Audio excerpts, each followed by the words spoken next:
As chair of the SVA Computer Art Department, we participate in two screenings here at the SVA Alumni Film Festival.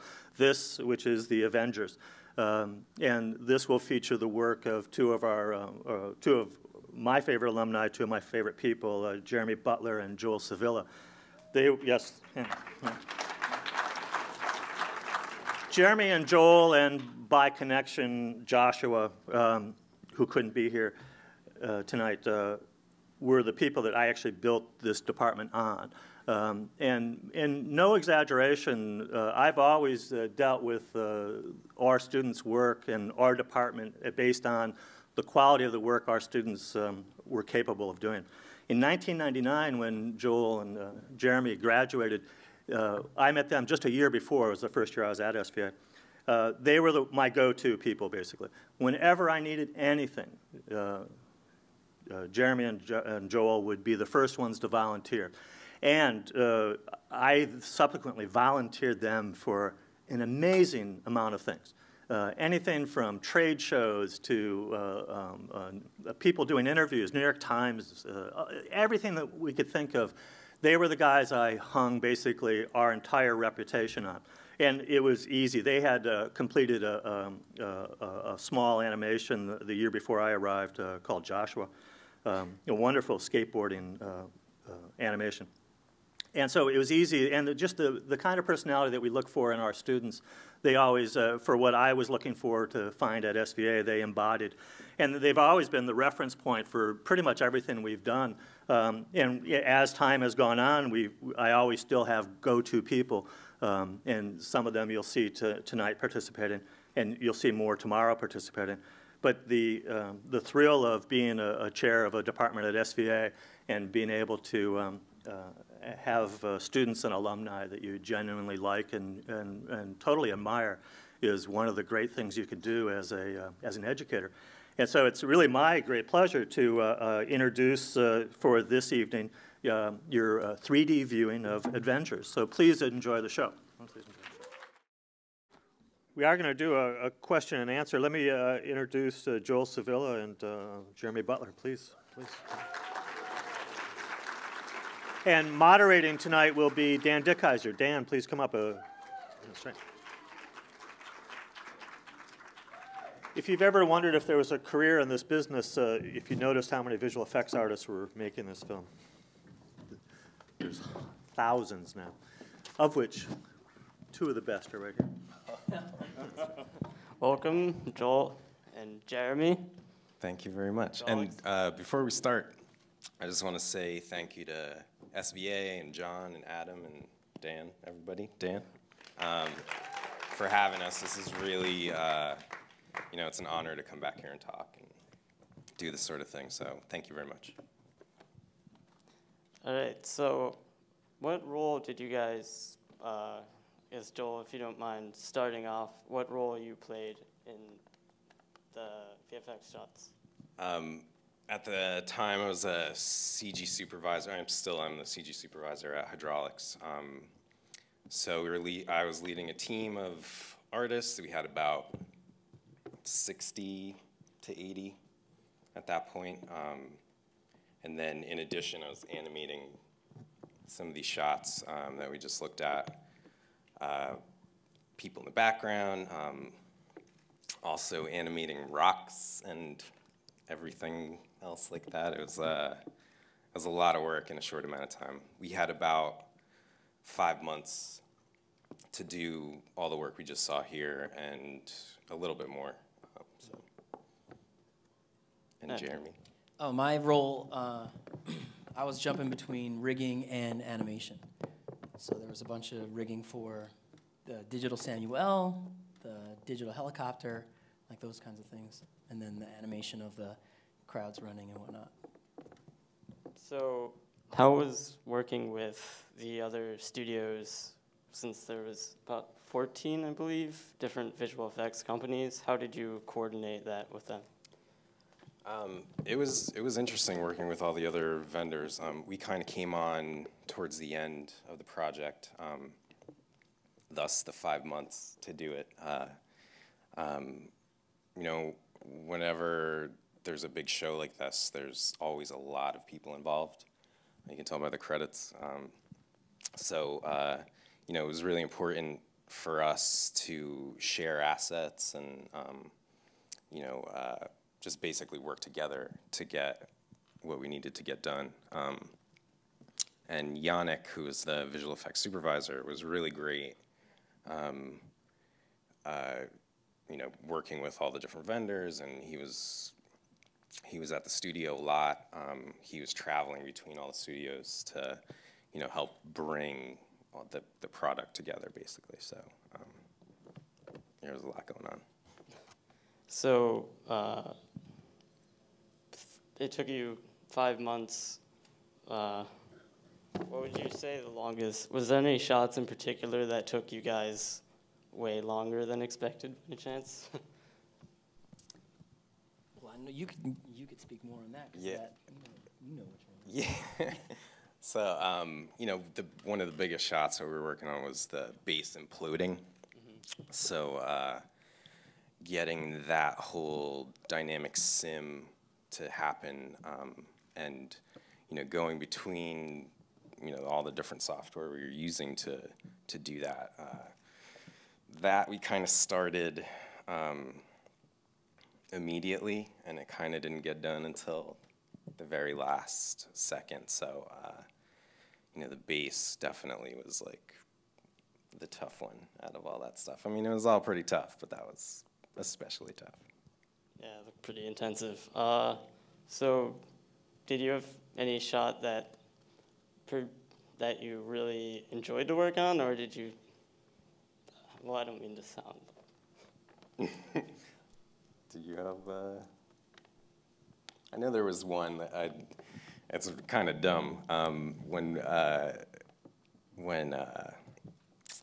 the Jeep is in the kind of, the rocks are falling and the Jeep's driving down the tunnel. I remember specifically, like, there was rocks I was animating, mm-hmm. and you know, I love animating, and I, you know, came up as a character animator, and I remember thinking, man, I really am animating this rock, and you know, it was, I really had to get into, you know, what was the rock feeling, and no, it was just, you know, you do what you got to do. I remember that shot in particular, though, because there was so many pieces moving, and Yannick and Joss wanted a specific thing to happen. You know, it had to look like she made it through all that stuff. We did it a couple times, and it looked like she got killed and crushed, and they didn't like that. So that was one in particular I definitely remember doing over and over again. Jeremy, do you have any? I guess my favorite shot, I guess, was the shot where Loki and Thor zip back up onto Asgard. I did the cloth and whatnot on that, and it was just cool because, I mean, we didn't get to touch those guys, you know. And as an animator rigger guy, you want the Hulk shot, you want some Thor. So that was cool. At least I got a little taste. So could you compare working on this film with other films or productions you've worked on? How would you rank it versus some other shots? I think this one in particular was one of my favorites because I knew the movie would be really good. Jeremy and I, over the years, have worked on a bunch of different movies, and you know, sometimes you're working on it and it's just a cool thing to begin with, and that's what the Avengers was for me. It was like you knew like this was going to be super cool, and I was a fan of the movies, you know, all the Marvel stuff already. So you know, that was it was exciting to be working on it, and then, you know, eventually to see it done. Yeah, same for me. Like the you know, just, you know, you kind of, you know, you're doing a job, but you're doing a job you like. So, you know, you'll work on this movie, that movie, but the satisfying thing, it's funny, because you'll work on these movies, and then people are like, oh, I didn't see that one. I don't know. Yeah. and you say Avengers, and people are like, what? Really? So that's fun. It's fun to share that kind of stuff. Do you, are you able to speak anything about what you're currently working on, or? Yeah. Currently, I'm working on a project called San Andreas. It's going to be a disaster earthquake movie starring The Rock. Comes out next summer. So yeah, that's going to be a big one. I mean, we're kind of like right in the middle of that right now. There's a couple other movies, smaller movies coming out. One called Midnight Special that comes out next year, and then Max Steel, which is like I don't know if a lot of people haven't heard of that. It's a kind of a superhero cartoon character that they're adapting to a film. Yeah, and I'm working right now on Clash of Clans commercials, which are a lot of fun. I don't know if you guys play Clash of Clans at all. I don't. Crickets. I don't play it either, but the commercials are fun. Yeah, commercials are great. So do you have any advice for people like me or people in the audience who would like to get into this industry and be where you are now? Want to go first? Okay. Work really hard. Work really, really hard. And then when you start working, keep working really, really hard. You know, I don't know if you guys are aware of the amount of change that's been happening in the visual effects industry. It really has kind of shifted. A lot of it was in Los Angeles, and now it's kind of spread a lot. But there's a lot of work still, and there are a lot of talented people. So stay busy and stay on it. That's pretty much all I got to say about it. Yeah, that's definitely good advice. Yeah, and the other thing I'd say, stay positive, too. Like Jeremy was saying, there's a lot of work going, you know, a lot of different places in the country now, or out of the country, and people are having to move and relocate. But there are still a lot of stuff going on in LA and New York, and you know, one of the things that I've seen as I'm hiring people too is you know, I go through this process of hiring people, and it's a lot about the work for sure, but a lot of it is definitely about the attitude. So having a really positive attitude and you know, loving what you do. I mean, you know, it is work, but we're lucky to have a job like this. You know, a lot of people don't get to be artistic in their work, and we're blessed to be able to do that. So, you know, it's a fun, creative outlet, and it's just great to stay positive. Do you ever have plans of, do you like where, I'm trying to think of how to phrase this, do you have plans in the future of like ever, some people I hear they want to open up their own studio, but they want to get experience first. Do you ever aspire to do things like that, or do you like being in the trenches and doing the artwork yourselves? I have been approached to open a studio. I've been, wanted to be partnered with and things like that. My interest is more in the creation and not as much the vendor side. I went to art school. I like making my stuff, and that's more what I would want to do. And I'm kind of doing, you do that on the side. Yeah. Yeah, and I think just having been working, it's been like 14 years now doing this stuff, and it's a lot of work. So horribly old. Yeah, we're old. It's a lot of work, and I think, at least where we are now, I see a lot of the business side of it, and I'm not as interested in doing that stuff. So I'm very glad to be part of a team working on this stuff and leaving the, finding jobs and dealing with bidding and that sort of thing. That doesn't appeal as much to me. So I understand Josh was supposed to be here, and I forgot to include him in this. Could you speak a little bit about what he worked on in the film? I'm not quite sure what Josh worked on in the film. I know he was involved in some of the tunnel sequence as well. I think he was running Sims too. Yeah, I think he was doing some Sims and Simulation, dynamics, and debris. I think he was doing some of the helicopter crash as well.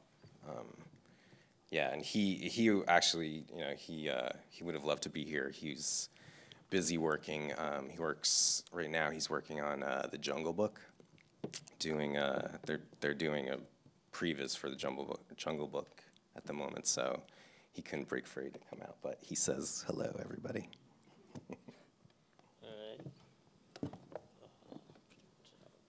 That's all you got. Oh, I wanted to say one more thing about the, opening your own studio, because things are so crazy. Because I went through the lab today. John took us on a tour, and I'm looking at the machines and the stuff you guys have, and the power in that facility. It outpowers places that are doing business. So, and then also with the way you can do it. Small teams can do big things. So if any of you guys are thinking about starting your own thing, you can do it. Yeah, the tools now are just amazing. I mean, compared to when we started. I was talking about the computers that we're using. John actually helped Jeremy and I get some pretty high-powered computers when we were juniors. He had a relationship with Intergraph, which are they even in business anymore? Yes. They are? Yeah.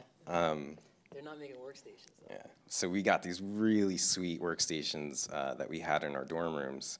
And, it's funny because my phone, Jeremy was saying our phones are probably more powerful than that computer now. But the stuff that we have at our disposal now, and because the prices have come down on that stuff, it's definitely possible to do so many cool things and be able to, you get a small team together and make a lot of good work.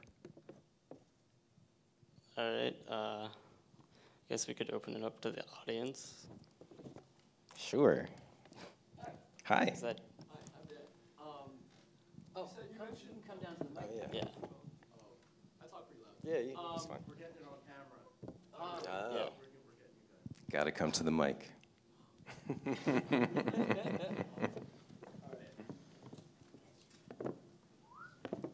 Okie dokie. Hi. So you mentioned before that you do personal work. Do you find that in your professional life you still have time to do personal work as an artist who got interested in this business, wanting to make personal work? Nobody has time. You just do things. Yeah. You just do what you want to do. Yeah, If you have to. If you want to do it, you'll do it. Right. And you'll say, listen, I got to do this. I have these responsibilities. You take care of everything you need to take care of, and then you do it. Like, I'm in it right now. Every weekend, every night, in the hotel room here, I'm on it. Yeah, you just have to make time. I really enjoy painting, and once in a while I get to do that. But it's not, I have a setup in my bedroom I make it as available as possible to go and just start painting. And there's a lot of other stuff that is going on in my life, work and other work and life, it just, it definitely piles up, but if you love to do it, you make the time for it. And just make it happen. Thank you. That's actually very inspiring. Cool. Come on down. Yeah, if we could form a line at the respective microphones on each side. Would be... Hi. Hi. I would like to know that as you are handed a specific job like that, do you still get to be creative, like how to do that? Yes, there's definitely there's guidelines to it, but I find that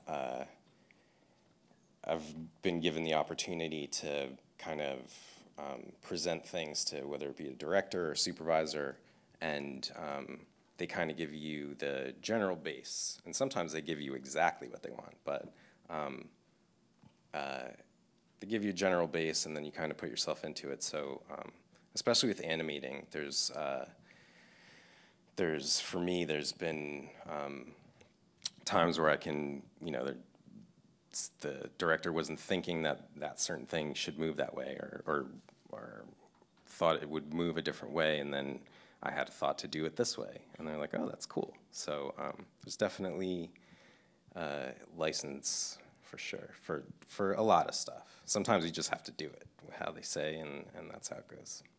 And then other times, they ask you to do something that you know is going to take X amount of time, and you have to get creative trying to get it done. Like you might have to do it a different way than you would do it, and some of it's technical creativity, and some of it is artistic creativity as well. Okay, thanks.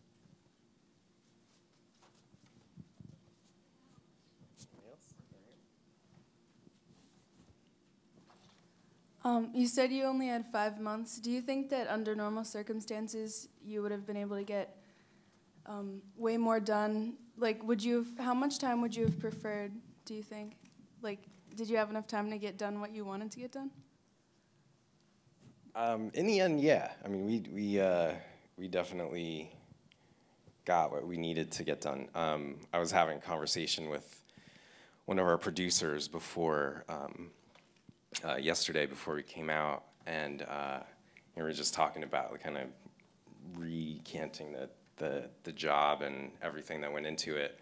And he was telling me that when Marvel called Hydraulx to do the job, we had already had a small relationship with Marvel, working on some stuff.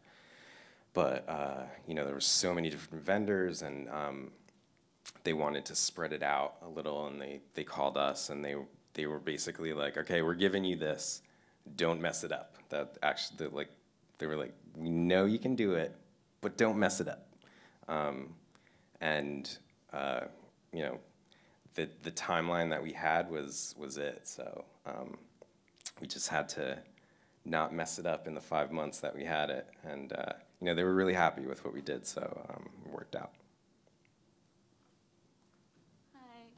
Hi, guys. Hi. I have a question. How did you guys get into the business? Like, did you go to film school, and how did you get your first job? Do you still remember? That was 14 years ago. I remember vividly. Remember every job. Yeah. Jeremy and I, we started doing stuff before we graduated. There was a music video that we did for Redman. There was the project that we worked together on that John mentioned earlier. We just decided to do that, and so having that body of work before we graduated really helped out a lot. So that it was the week before I graduated. I got hired at Nickelodeon. Wow. And that was through some contacts at school. One of the instructors was working at Nickelodeon, and he kind of just plucked a few of us out, and that was the first job. Was at Nickelodeon. It was you, me, and Josh. Yeah, the three of us. Wow. And it was fun. It was great because it was like we're really good friends to start with, and then we went through college together, and then all of a sudden now we're working together. So it was ideal that we were, continuing to just be able to hang out, and now we were getting paid for it. So sounds great. Yeah. Thank you.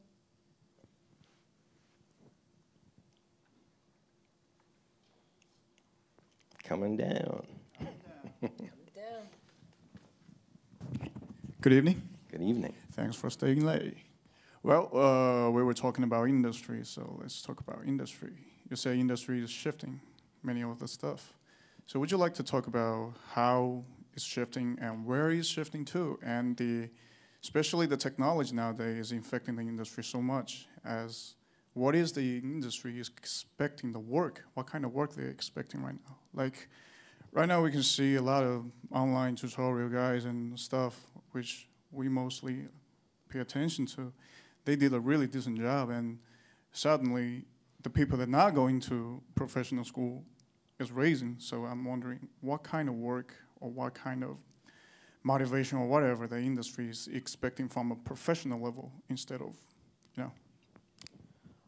Well, the first part of your question, a lot of the work in the few recent years have been going to different cities, Vancouver, Toronto, Montreal, London. A lot of that has to do with tax subsidies and governments of other countries kind of bolstering up their role in the movie industry, which has been making things a little harder to find jobs in Los Angeles and New York. But that's not to say there aren't still. I mean, there's still a lot of different shops in LA around us. So we have our main studio in LA. We opened up a Vancouver office 2 years ago, and that's been growing. And there's, it's been vital to have that in order to continue to do work on some of these films, just because the movie studios want to get the tax credit. So that's why that's been happening. So we've worked around it. And then Jeremy could probably want to talk about the second part. The second part. And you're talking, when you're saying you guys follow online tutorial guys, what do you mean exactly? It's like a more resources are open. Before that, we don't access to any of those resources, or let's say there are lesser resources. So the general audience out there, or whoever is not coming to school to study professionally, don't have a chance to actually access those stuff to learn how to build up, let's say, a spaceship, a spacecraft, or do the VFX or stuff. Right now, when you look at Vimeo and look at everything, the fair amount of those nice work is increasing. And I'm pretty sure the technology is infecting the industry heavily. So let's say, for example, before, not that much people have DSLR, and right now everybody can access a DSLR, and we can improve our video quality. Same rules goes to the VFX industry. Right now, a lot of people can improve their work by not attending. So I'm assuming the industry is expecting more from a professional school. I don't know if I'm presenting myself right. Do you think that way? Yeah, I think it just kind of the standard definitely grows, right? If you guys watched our theses, that we don't, but if you guys saw that, and you're looking at stuff that's available now and the stuff that you guys have been doing, it's amazing. There's a lot of your guys' work that I couldn't imagine doing when I was in school. And the tools were different for sure, but I think the standard has risen for sure. And yes, companies do look at student work and kind of judge it against other student work. So, but I'd say School of Visual Arts in particular generally has like some of the best work that we've seen, and it continues throughout the years. As far as what I look for when I'm hiring, both in LA and Vancouver, you know, it's not only the work, it's a lot about the attitude as well, and that's what I was saying before. So, you know, it's so much about why you want to do this, and it is a lot about the work, and that kind of gets your foot in the door, but it's about your tenacity and your creativity beyond just what we're looking at on the screen. It's how can you solve problems, and how can you work well with others, and that sort of thing.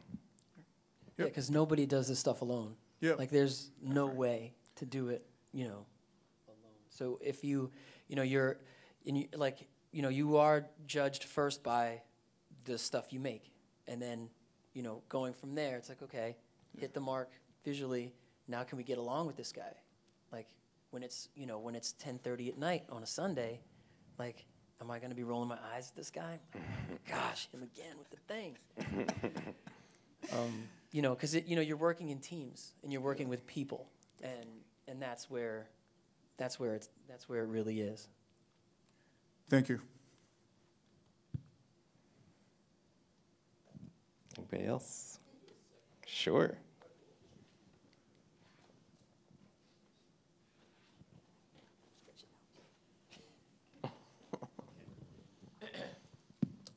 A big thing that me and my friends are facing now, we're sophomores, is that we're not entirely sure what programs we should totally be putting our lives into. Recently, we're hearing word that Nuke is becoming more and more prominent amongst studios. I also heard the same thing from a similar friend saying that Nuke is not being used by any studios, and obviously I'm not going to be able to trust students. I'd rather trust the professionals. So I guess what I'm getting at is, what would you suggest for a visual effects, any kind of compositing, or even particle systems and things like that? Like, what would you suggest for students to focus on? Like, when you go to hire, what program mastery are you looking for? Nuke. Nuke, definitely Nuke. Yeah. I'm glad I asked that. It's basically Nuke. That's kind of the standard. We actually at Hydraulx do a lot of Flame and Inferno, in fact, exclusively. But not a lot of people have access to that at the student level, or anywhere. It's been not that accessible. It is coming more recently. It is more, but find a lot more Nuke artists, and so if people aren't trained on the Flame, we hire people that know Nuke and then train them for the Flame. But that's basically for compositing. Nuke's kind of it, basically. Okay, for noted. For what we do. Okay, cool. Thank you.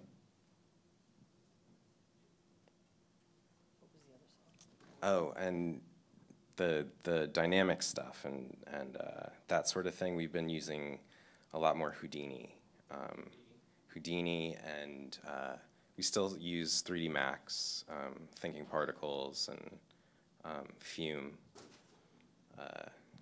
But yeah, I think Houdini is a really powerful tool that we've been. How do you guys feel about Symbol 48?